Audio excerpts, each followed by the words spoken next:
voina chuan guitar lesson thar kan zir ho lenga voina kan zir ho le tur chu the radio in kiangah chauh ti la sakha guitar Perhdan kan zir ho leng ela hi MIZO ka chuan mei cheki hi karon soi masanga mei chia hen G in ron D in ron la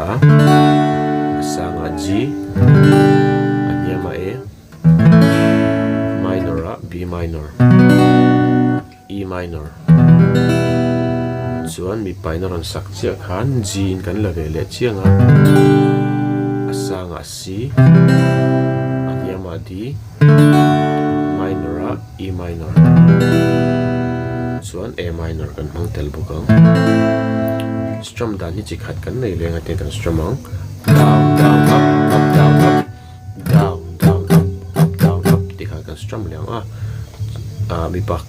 mi pakia kan lak po khan khami strumming patran thawa kan hmang down down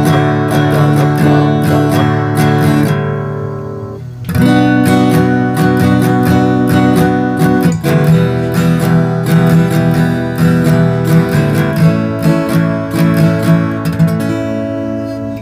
chuan ala miling karon play lenga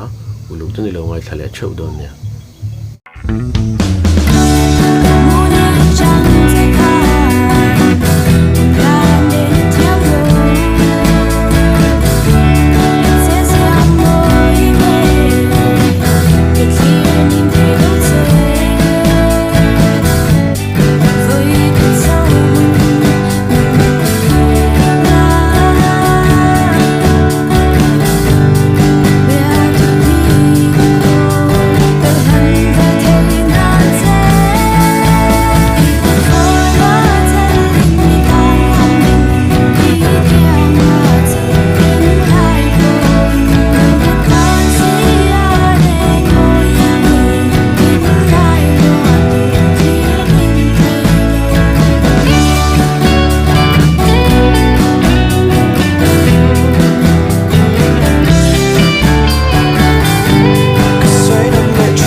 กันเล่นหุ่น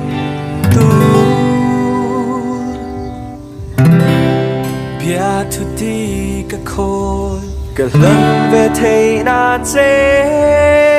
อีกุดวัวน่าเจลิงนิตาก้มเร่งงังอีกอย่างน่าเจ้าเอ็งไล่โบ